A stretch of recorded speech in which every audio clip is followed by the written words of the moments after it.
Hello, this is Machine Eater StarCraft 2 again, and this is my second one today, and I feel like I'm getting the hang of it now. It was nice to run through once to do my casting and just kind of get feedback on it from different people, and it was really nice to get that, and now I know what I need to fix, and I'll probably need to fix more in the future because this is all new to me.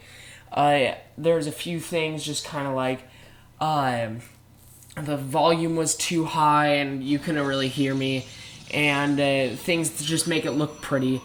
It was just a whole entire hassle, and I just needed to fix quite a few things, and it went all well. All in all, it was well, but I'm here again, and this time it is between Millenium's Feast and Slayers MMA. Millennium's Feast spawning here in the 6 o'clock position, the blue Protoss, and Slayers MMA in the 12 o'clock position as the red Terran.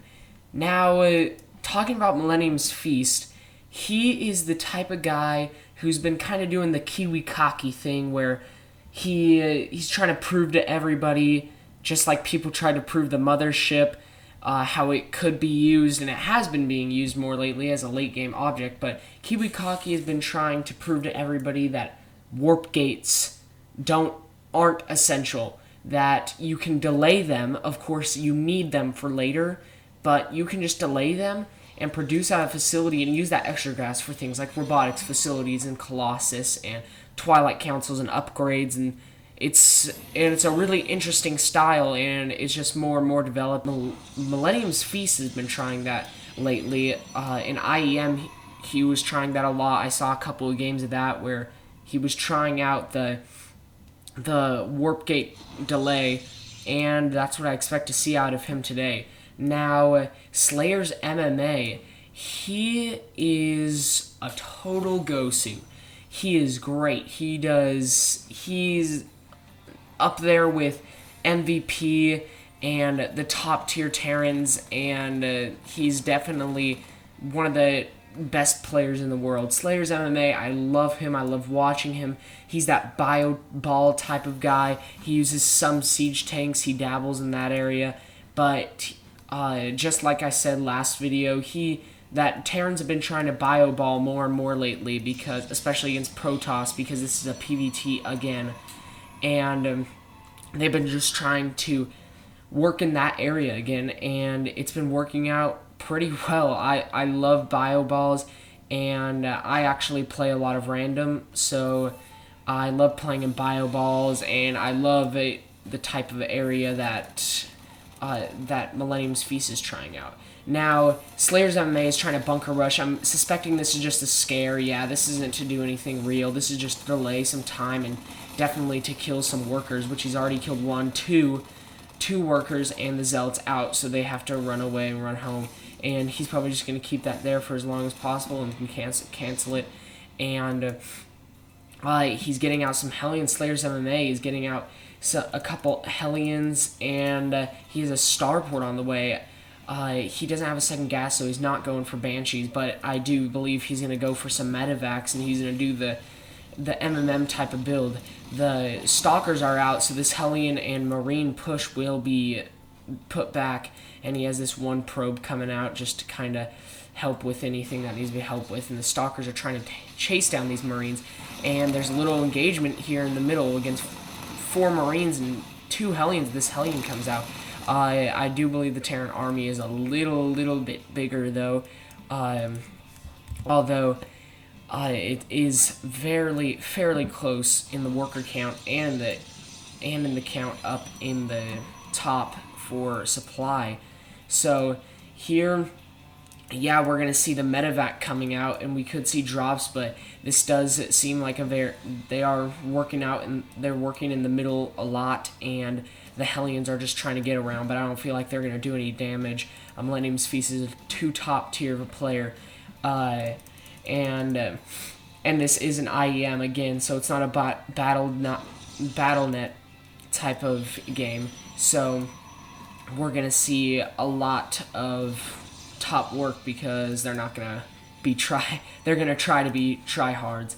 So he has 2 more barracks coming out, and he has a reactor getting put down. I suspect that he's going to put some tech labs on these to get the upgrades, and right about now he's taking this off. Yeah, he's going to move this barracks right onto this. I'm betting both these barracks on these to get some upgrades out as soon as possible, such as concussive shells. Probably not concussive shells, actually. Probably the combat shield and stim pack is where he's going to be getting...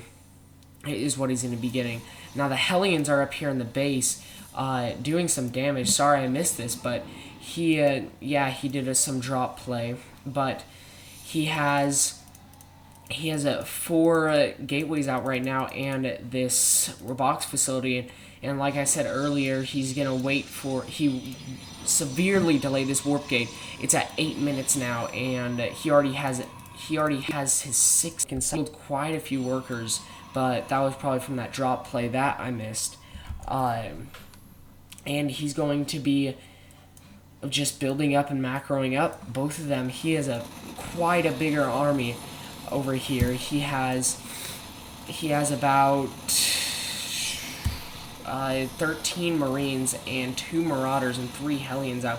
He has this 1 medevac, and he's probably going to be producing more medevacs right here. And he actually got the concussive shell. He's pumping out more Marauders, and he'll probably start this combat shield soon whenever he feels like he has the money to do that. We have a small little push out over here with 3 sentries and 4 zealots and an immortal.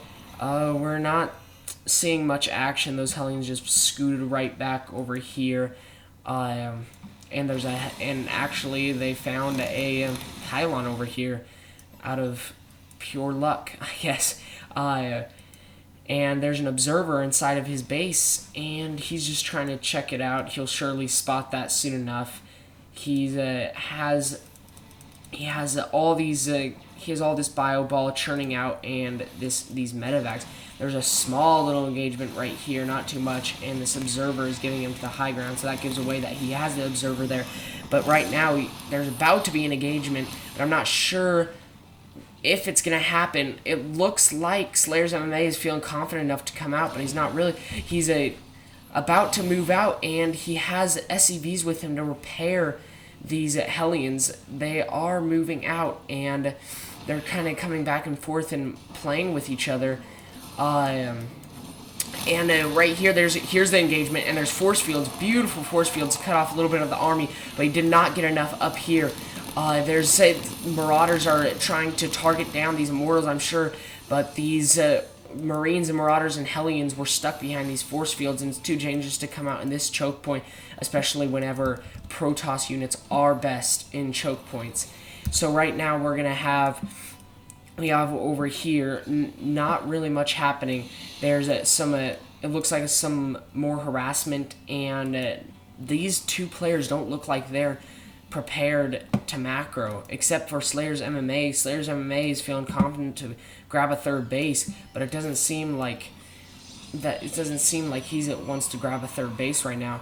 He has a stalker patrolling back and forth to make sure that these 2 Marauders don't come back down that harassed earlier, and just this 1 stalker will be able to clean that up most likely. He has this probe following him. He probably doesn't know that, and a zealot coming out. Right now he's moving this barracks to put down to increase this choke point to make it more optimal against this Protoss, and put down this reactor as he destroyed this reactor whenever it was up there with the observer. He's actually getting out this Ghost Academy right now. He's probably going to start getting some Ghosts to EMP and to snipe those very, very large units, those spellcasting units such as Sentries, and if he gets High Templars, but it doesn't look like he's getting High Templars right now. Right now there's about to be an engagement over here. He is stemmed and he's coming forward. The Immortals are behind, and as long as these Immortals are there, he's not going to be able to do anything. And he has the 3 medevacs, and the 3 medevacs are healing up that stem. It doesn't even, once you have enough medevacs, you don't even need to worry about overstimming, because it is so helpful. Right now he has these 5 zealots coming out over here from this pylon that apparently survived after that Hellion attack, and he's going to be and he's still not even thinking about moving out. These Marauders keep coming out whenever the big engagements come, kind of keep Millennium's Feast on his toes. So right now there's a little bit of engagement over here as he's moving up this orbital command, as he's going to get his economy up. He's moving all these SCVs forward. SlayersMMA is very, very known for this, to going it looking like an all-in, but it's really not, because he can get his economy up so fast. And right now these SCVs are blocking all these Zealots plus these force fields. These force fields weren't too well placed, only trapping a little bit forward. And now with these medevacs healing up these stim Marines, now the Marauders just kill everything in Millennium's Feast. GG's out. This was a very, on Millennium's Feast part, it's 15 minutes into the game, and he did not have a third, not even think he has these 3 over here, but he did not utilize the macro as he should have. He had 600 minerals, 337 gas, and he just wasn't doing his job. He had this immortal up here, and he lost his robo, never even trying to rebuild it, and that's where I think he lost it. He has so many Marauders. I mean, it's a Terran against a Protoss and a Bio Ball. We're going to have lots of Marauders, so he should have rebuilt that robotics facility and probably should have transitioned to a couple more Colossus, only if he could had enough to get extended thermal lance though. But on the 2 base, he probably couldn't have supported that with 5 gateways. But all in all, it was a great game. SlayersMMA is a great player, and I'm not taking anything away from Millennium's Feast. Millennium's Feast is so good, and I love watching him play, and I love watching him and Kiwikaki do the delayed warp gate. It's always interesting to watch and see how that's developing every single day. So thanks for watching. This was Machine Eater, and subscribe to support me and tell everybody about me, because I want to get I want everybody to watch my casts. So thanks.